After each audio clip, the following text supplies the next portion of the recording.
Okay, so if you're not interested in the effect that the American presidency and Trump's cabinet is going to potentially have on Ukraine, you can safely set this aside. You won't miss anything.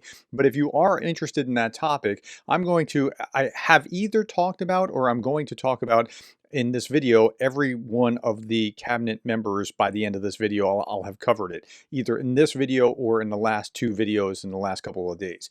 Okay, so let's start with Elise Stefanik. Stefanik, I said, I think she'll probably be good, reasonably good for Ukraine, all other things being equal.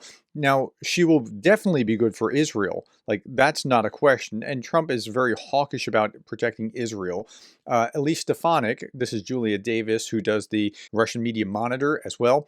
Elise Stefanik, Trump's pick for U.S. ambassador to the UN, is now refusing to stand by her previous push for Ukraine's NATO membership. Okay, so that's not good. Her office also declined to say whether she still believes in that Russia committed genocide in Ukraine in 2022. Now, most of these guys were saying pro-Ukrainian things early in 2022, and then it kind of faded out over time. But let's actually go to the CNN article here and read a little bit about this. Now, when asked if she still supports NATO membership for Ukraine, Stefanik's spokesperson declined to say, Chairwoman Stefanik fully supports President Trump's peace through strength policy agenda and will follow his lead as commander-in-chief on best practices to end the war in Ukraine, her communications director told CNN. I think this is what you're going to find, generally speaking, from most of Trump's cabinet appointees. And this would probably be very similar if it was a Democrat administration following Harris's lead. They would follow the president's lead. But I think that's what you're going to find more of. So we really need to see policy advisors around him that are going to push him the right direction. Okay, this is Marco Rubio, and we didn't talk much about him. I think he's a good guy. All other things being equal, I think he would be leaning pro-Ukraine, although he said statements in the past that are, like in the recent past, that have said the same kind of thing as what we saw with Stefanik. Here he is in 2014 saying, if we treat our allies like that, we should really be surprised, or should we really be surprised that they want to develop nukes? Again, this is 2014. When the Soviet Union fell in the early 1990s, Ukraine was left with the world's third largest stockpile of tactical nuclear weapons and strategic nuclear weapons on the planet. But they signed this agreement with the United States, the United Kingdom, and Russia that basically said, if you give up your nuclear weapons, these three countries that signed to this, will provide for your defense and assure you of your defense. And so Ukraine did that. They gave up these weapons. Well, now, this was signed in 1994, 20 years later, one of the three countries that signed that agreement hasn't just not provided for their defense, they actually invaded them.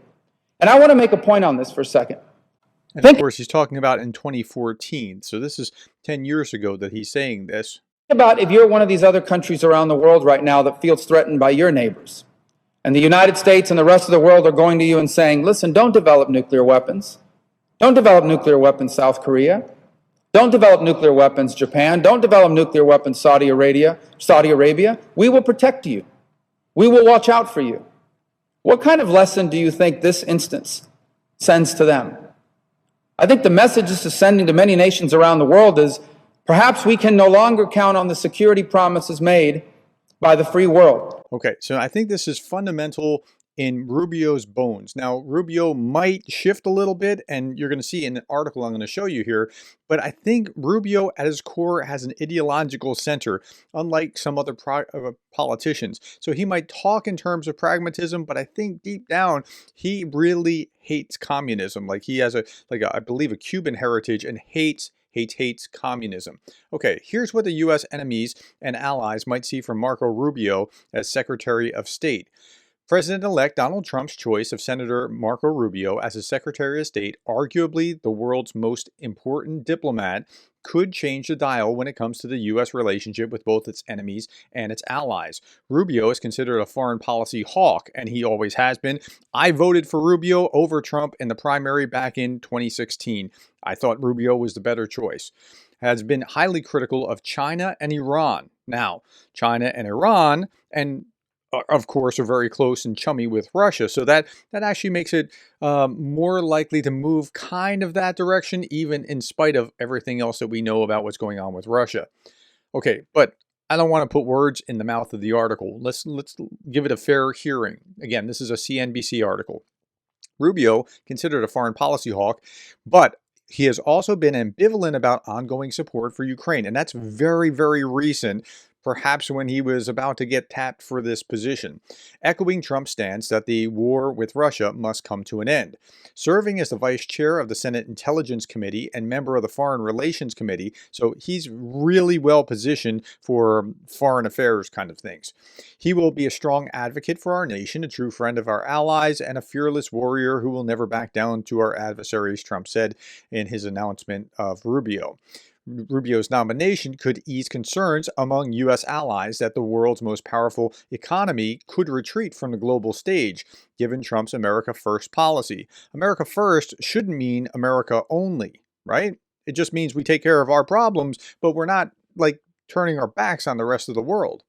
Okay. Ahead of his being tapped and after Trump's election win, Rubio told CNN that the U.S. was entering, quote, an era of pragmatic foreign policy, unquote. What does that mean exactly? Quote, the world is rapidly changing. You know, adversaries are uniting in North Korea, Iran, China, Russia, and increasingly coordinating. Like he mentioned Russia in that list. Rubio said, it's going to require us to be very pragmatic and wise in how we invest overseas and what we do. Okay, so let's look at this. China. Rubio is a renowned hawk when it comes to China, aligning him closely with President-elect Trump, who has vowed to redress trade imbalances with Beijing. Now, I have to stop here because you have to understand that there's more than just Ukraine going on. Yes, I talk only exclusively about Ukraine or things that are peripheral to, but that relate to what's going on in the war in Ukraine because I think it's very important. But in the calculus of who is being chosen or why they're being chosen, it's not just about Ukraine. Like Tulsi Gabbard's a terrible pick, particularly in regard to Ukraine, but they're picking her for other reasons. Same thing with Rubio. He's a China hawk. Trump has issues with China. It's not about Ukraine or Russia, and that's only a small part of the calculation of picking Rubio.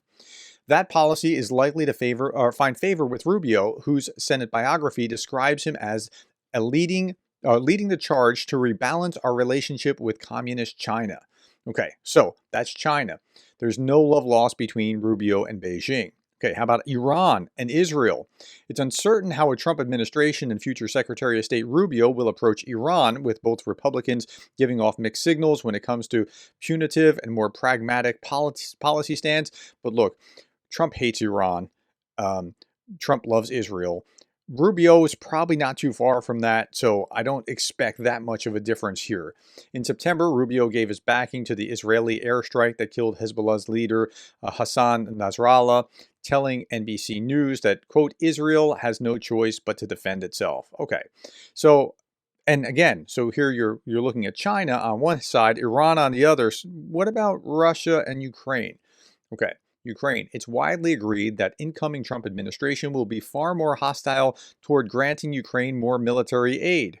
Rubio has insisted that he's not on Russia's side, but he told NBC News in late September that unfortunately the reality of it is that the way the war in Ukraine is going to end is with a negotiated settlement. That may or may not be true. We just don't know yet. But it's a softened approach compared to we will stand with you, which of course will stand with you to the end, but not supply is a problem. But that's at least better than this softened language here. Okay, we hope that when that time comes, there is more leverage on the Ukrainian side than on the Russian side. That's really the goal here in my mind. And I think that what former President Donald Trump is trying to say. Okay, so that's where he is. It's not great, but it's not terrible. So I think there's hope for Rubio. Okay, Senator was initially a vocal supporter of Ukraine, but his and other Republicans' backing has waned as the funding bill has racked up after 32 months of war and domestic issues remain unsolved. In the next paragraph, they're talking about those that voted against, including Rubio, voted against that Ukraine aid package, but that was also because here, saying that they opposed the bill because the U.S. was not doing enough to tackle its own domestic challenges. But now they're about to tackle their own domestic challenges, and so that calculus might shift as well. Still, fundamentally, I would say that Rubio is probably has possibility to be a good cabinet pick choice. Okay, let's go over to Steve Rosenberg from the BBC. He does these daily reviews of Russian news, and this was talking about Pete Hegseth particularly. Let's listen to this. Even the Russian papers seem a little surprised by some of Donald Trump's controversial cabinet picks, starting with the nomination of Fox News host Pete Hegseth as Defense Secretary. The ultra-pro-Kremlin Komsomolskaya Pravda writes, "Some of his views you can agree with, but others make your hair stand on end. There's lots about his tattoos, some of which we're told are related to the Crusades. In conclusion, it's unlikely that this war dog will do much good for American power." And that's a good thing. The Russian government paper Rossiyskaya Gazeta reports that Trump's nominees have shocked Washington. There's talk of panic. Take the pick of Tulsi Gabbard for Director of National Intelligence. She was critical of Joe Biden's military support for Ukraine and of his attempts to drag Ukraine into NATO, which provoked the conflict with Russia.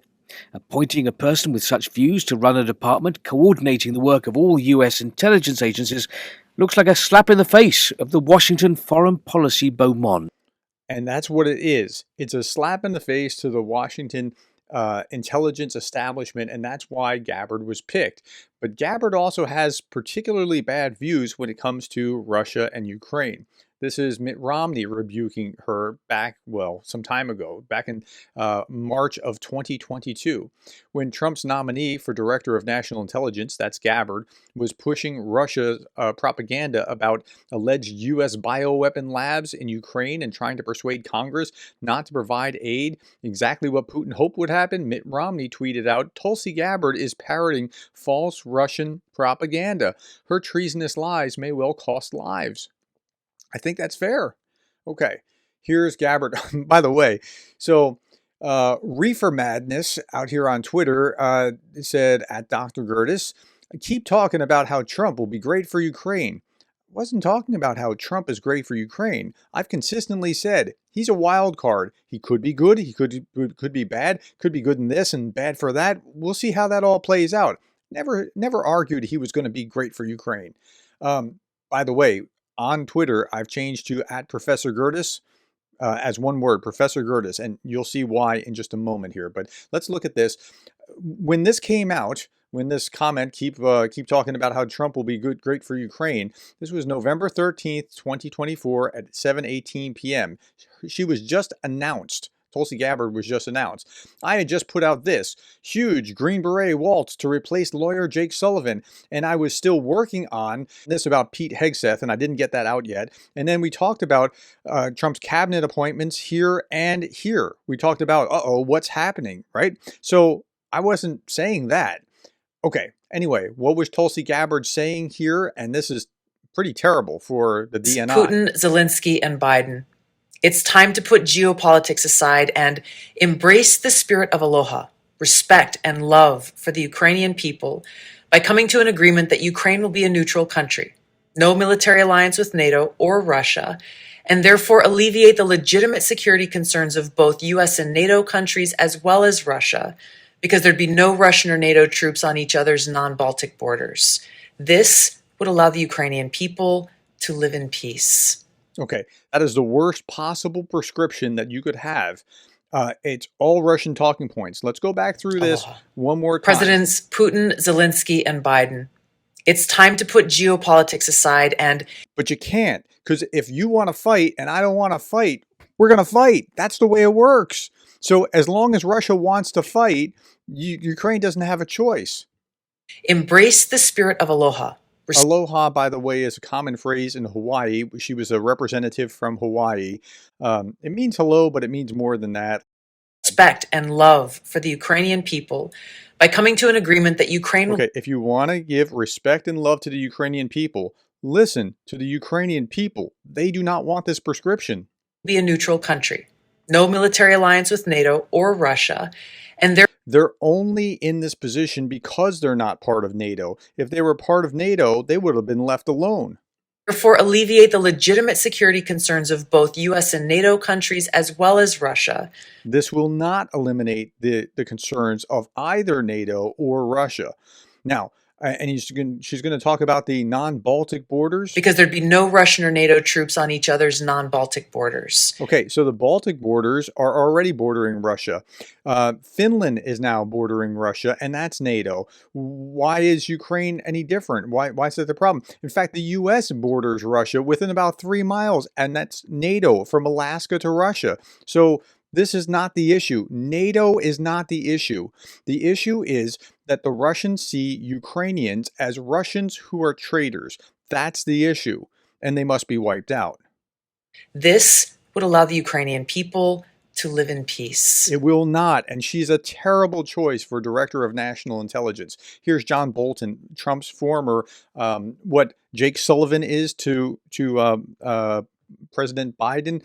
This is John Bolton. Well, I thought it was the worst cabinet level appointment in history until they then heard about the Matt Gaetz appointment. Really, my reaction was that this is like the legend of Caligula, the Roman emperor, who wanted to nominate his horse as a Roman consul. You had to be a Roman senator at the time to be a consul, and it was intended to show how demeaned and degraded the Roman Senate had become. So now we're going to see whether the American Senate can stand up and reject two people who are totally unqualified, unfit professionally, and really lacking in the moral characteristics, the character that you need to hold these jobs. I think this vote should be 100-0 against both of them. I don't know that it will be, but the Senate can stop it. The question is whether the Senate will have the will to stop it. Okay, next, Trump nominated Robert Kennedy Jr. Remember, he was a third-party candidate that kind of fizzled out and then joined Trump on the campaign trail. Robert Kennedy Jr., a Democrat. His father was Robert Kennedy Sr., who worked in JFK's administration, and his uncle was John F. Kennedy, to head the Department of Health and Human Services. Now, Kennedy Jr. is an anti-vaccination guy. He started that. He has stated that vaccinations can cause autism. During the coronavirus pandemic, he urged that children not be vaccinated, promoted conspiracy theories about vaccination, and that's who Trump is putting in for head of Health and Human Services. See how well that goes. Meanwhile, House Minority Leader Hakeem Jeffries is slamming Donald Trump's cabinet picks, including Robert F. Kennedy Jr., which I get that one, for Health and Human Services. Quote, "Are these the best individuals available in the incoming Trump administration?" Well, I mean, you kind of don't want the Trump administration to be successful, and if you think he's setting itself up for it, just be quiet. But yeah, it really looks bizarre, some of the picks, but the picks make sense. I mean, it looks bizarre from the outside looking in, but the picks make sense if you understand that what MAGA elected Trump to do was come in and just kind of pound the system. Like, I mean, that's real. There's something really to that. If you are of a MAGA mind, tell me if I'm wrong here. Like, Gary Kasparov says Trump turning his cabinet into a freak show this time was predictable. I agree. He can't run again, so in his mind, he has nothing left to gain from the administration, being good or bad for the American people, including the voters. Settle scores, loot, do favors, put on a show for his image. I'm not sure about loot. Do favors? Probably. Put on a show for his image? Certainly. Settle scores? Absolutely. And that's a big motivation. But I showed you this for a whole different reason. His second term, he can't run again. Trump turning his cabinet into a freak show this time was predictable. He can't run again. Second terms are almost always worse for presidents. Now, that would have been true for Biden had he run again and won, just as much as it is for Trump. It's just statistically, they just do worse. There's something to having the ability to have to be elected again that keeps them in better places. Okay, next. Michael McFall says, I like some Trump nominees. I don't like some of Trump nominees. I think that's where I am as well. Some of them, like Michael Waltz, I think will be pretty good. Some of them, like RFK, I don't think is going to be very good. But RFK is not going to have a big impact on Ukraine, so you don't need to worry about that. Okay, what's truly remarkable about Trump's nominations is his clear, fast pivot to viewing Russia-China-Iran axis as an outright adversary. Now, he already viewed Iran and China as an adversary. Now, Russia might be part of that party just because of those connections, but we just don't know. But some of his domestic nominations are deeply troubling. Trump signals that he is putting security and strength both at home and abroad at the forefront. He's making that case. But Trump's selections span across Republican factions. His choice of Tulsi Gabbard, with her leniency toward Russia, and Matt Gaetz, a lightning rod for controversy, creates doubts. But remember, they're there for a reason. And if you understand that, generally speaking, it's not about Ukraine, they make more sense. These appointments show the emerging tensions between various camps around Trump and trade-off that he faces between loyalty and competence. I think that's very fair. He's really going more for loyalty than he is for the qualifications. Yet, until this week, Trump's campaign rhetoric was much less defined. But these foreign policy appointments leave much less ambiguity. His administration will take a hardline stance against the axis of Russia, China, and Iran. And this is good for everyone. I'm sure about China. I'm sure about Iran. And I think Russia might be absorbed into that, but it's just too early to tell. What will happen to Ukraine, however, is still very unclear. And no one can take how Zelensky and Putin will respond to Trump's pressure. And again, that's all very fair. What I like about this is that he's open-minded to what the possibilities are rather than saying, oh, this is going to happen or that's going to happen. Anybody who's telling you this or that is going to happen, be very careful with. Okay. I have also joined Blue Sky Social at Professor Gerdes. That's why I changed my Twitter to at Professor Gerdes instead of Dr. Gerdes. So it's consistent. And come join me on Blue Sky Social. At this point, I have just 9 followers. Whoa, I have 9 followers. Wow, I just put it up this morning and I didn't, wow, I didn't even, I didn't know that I had any followers at all. So before I shot the video. So that's kind of cool. Come join me. All right, last little bit. Hey, kiddo. Do you want to be a cabinet member? All right, my friends, that's all that I have for this video. I tried to separate this so it's not part of the 3 big stories, but I know that some people are really interested in this and some people really aren't. But if you're interested, I'm going to keep you updated just because this could very well matter to those of you who care about Ukraine. Thank you for the time, the likes, the shares, the subscribes, and thank you for being the kind of person that cares about Ukraine.